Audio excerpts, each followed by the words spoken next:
Hey guys, Fred here. I'm here with Jimmy from Athleticon in Cochrane's Road, Moorabbin, and I just wanted to give everyone a little bit of an overview because we've had a few messages about what was your diet like, how was your nutrition, where were you at with that. Now, I engaged the services of Jimmy around 14 weeks ago, so 14 weeks heading up to the comp. I'd come in every week and Jimmy allowed me to use the cardio machine in the stair climber, and people were like, hey, you've got your own gym, isn't that crazy? Well, it's not, because going to another gym outside of your own gym, which is kind of work for me, was really good because it gets your head clear. Correct. And it enabled me to come in and actually be accountable to a coach. And if you're watching this video, you need to be accountable to someone at the end of the day. And Jimmy, we all do. Yeah, you came in. I came in every week. I took my skin folds with your help there, and you measured me, you weighed me. Yep. And let's just run through that process. So when people are watching this video, the importance of skin fold and things like that. Yeah. I think it's very important to keep accountable. Yep. Number one. Especially when you've got an experience. I mean, you're very experienced. We've both been competing for a very long time. Yeah. And the most important thing is that you know what works. Yeah. And sometimes we second guess ourselves. So when someone else tells you, no, Fred, you've got to do this, and then it puts you back in your place, you think, okay, because sometimes we know what we can get away with. Yeah. So it tends to make us a little bit lazy because we know we can get away with it, and then we know that we need. The moment you have someone tell you, no, you've got to pull it out. It forces you into action, and when you see someone every week, you know that I'm going to look like an idiot if I don't pull my act together. That was true. And you know that your skin fold is going to be looked at every week. And I'm going to question you about it, and you don't look like an idiot because you've been doing this for a very long time like myself. So it makes you very accountable. Yep. And as we're dieting, sometimes we, like I said, we second guess ourselves. The whole idea about skin folds is that it's visual. Sometimes we see it, we look in the mirror, we might be flat, we might be full. Some people might be familiar with those terms.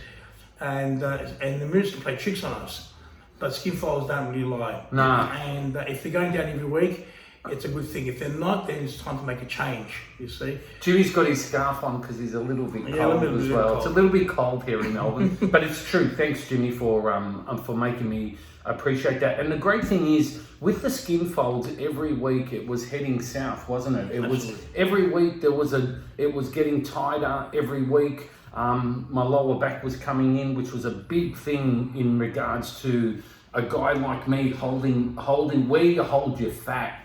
And we all hold fat somewhere, and it's the hidden fat that we're really targeted. So Jimmy, you did my triceps, my biceps, my subscap, my quad, my stomach, and my back, and then you summarized that, and then we also jumped on the skulls. And the great thing is, with Jimmy, he's got years and years and years and years of knowledge and experience. So one of the things I questioned Jimmy was, at the end of the sort of heading towards the comp, about 2 or 3 weeks out, you told me to take carbs and you told me to start carb loading, and I'm like, oh, I don't know, but I trusted the process and got an amazing result.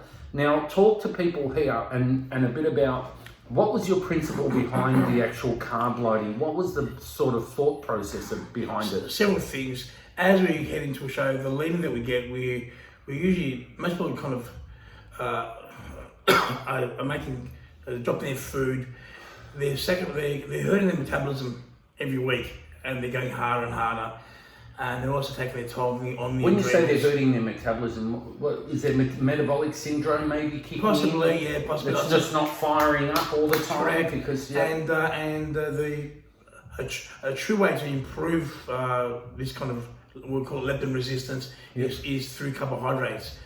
And so the most important thing is that we can diet hard, but then there's times we've got to pull it back and go, okay, let's give the body a bit of a break. Yep. Feed the body a little bit. When you've been dieting hard for a while, you're not going to get fat. And I think people are afraid to have an eat day. We're not talking about eating junk here, we're talking about clean food. What sort of carbs are we talking about, Jim? Well, You put me on the rice, we put sweet potato. Basic things you can eat, because I try to tell them you have to have a lot of carbs so your body thinks it's broken the fast, it's broken that dieting period, and you need a lot of food. If you can't have a lot of food, you have to have something that's going to be easy digestible and it's not going to bloat you. So some people tolerate different carbs at different stages. And the later that we get, the more carb sensitive we are, so we can get away from more food choices. But typically, most people are going to respond very well to basic things such as sweet potato, or white potato, white rice, without getting too much bloat. Yeah, and the thing is, I actually worked for that because the results kept on coming down. Now, if the results don't come down, you've got to kind of steer the ship a bit and pull back a little bit. And you've got to expect to be a little bit uncomfortable with your diet. And people think it's fucking easy. It's not. You've got to be uncomfortable. It's got to hurt. And it's got to hurt. Now, you also talked about fibre, and you gave me some really good insights about your apple cider vinegar and the fibre in the morning and stuff like that. That was mind-blowing. Tell me a bit about, and tell the people a bit about the fibre. We did it because, Fred being a European descent, and saying it for myself, we're usually more insulin resistant. Yep. And so fibre and apple cider vinegar help drop blood sugar. Yep. So for back fat, we associate back fat with insulin sensitivity. Yep.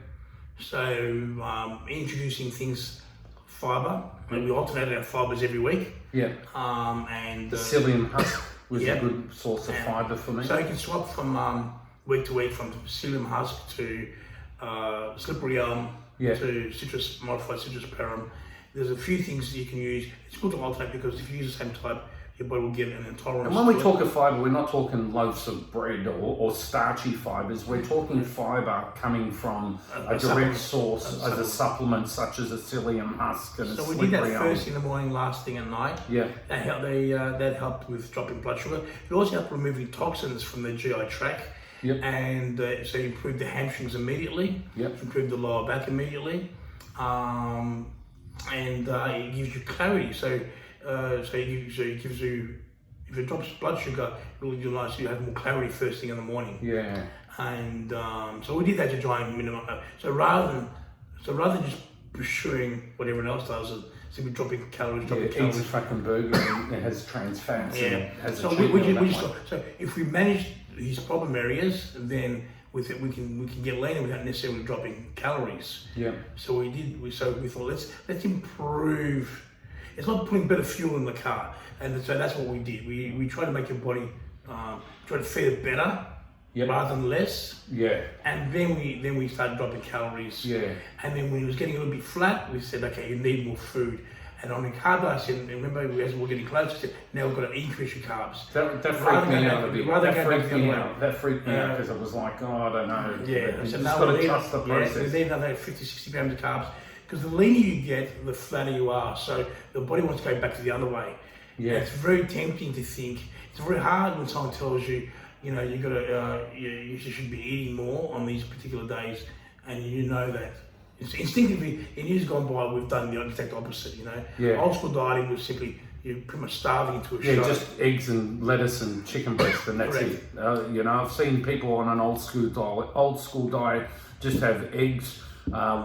Iceberg lettuce and fucking chicken breast, and that's it, and they don't sustain themselves. And what happens is after the comp they get metabolic syndrome because they want to eat all this food, and then they leave the whole sport of bodybuilding. And the thing is, with Jimmy and I, we've been in this sport for over 4 decades, so we've kind of tested and measured the waters as well. And Jimmy, we did some posing, and posing is so important because the mirror doesn't lie, and you look at. You told me doing things like every morning holding your stomach in and vacuum your vacuums, drive it in and then pull it out, and just squeezing your stomach and then releasing. They were really good tricks as well, and tricks of the trade. So just in closing, Jimmy, because you're a wealth of knowledge and you're just amazing. And if anyone's watching this video and they're interested in engaging in Jimmy at in his gym in Athleticon in Cochrane's Road, Moorabbin, just hit me up a little message, because he's a lovely guy, and as I said, he gave me the use of the gym.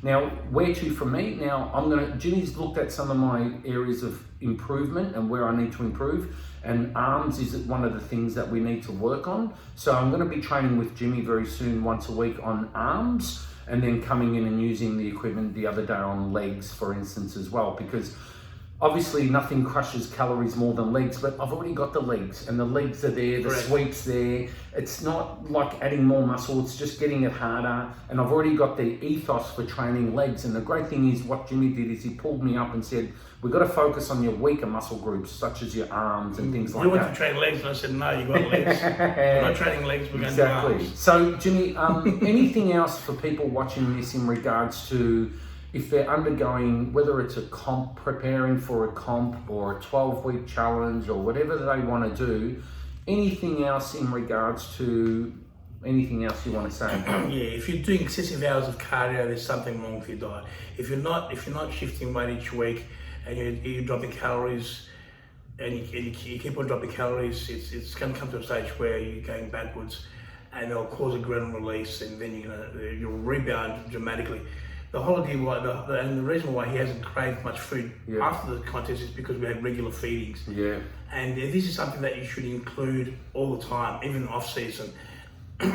Some type of carb loading, carb cycling, because you know that there's a food day coming along. So yes, that's important. You know that there's food around the corner, so an extra day or two doing it hard, or isn't that much of a deal, because you know something's coming.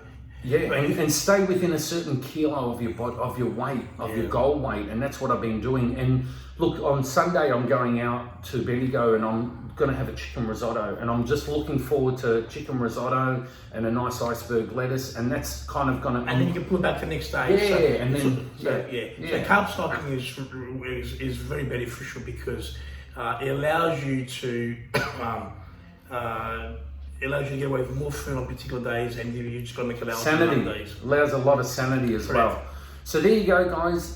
That's Jimmy, Athleticon, great trainer, unbelievable trainer, tells it as it is. And if you're looking at engaging a trainer with regards to getting someone with some really awesome knowledge, check out his gym, and I'll put a link below. So thanks again, Jimmy. You made my dream a reality. The goal was to compete at 56 years of age. I did it. I won it. Now, where to from here? I'm just going to enjoy myself and just take it each step as it comes, not think too far ahead, and just be a work in progress. So just be a work in progress, everyone. And remember, always laugh with health. Thanks, Jimmy. You're welcome. Thank you. Thank you.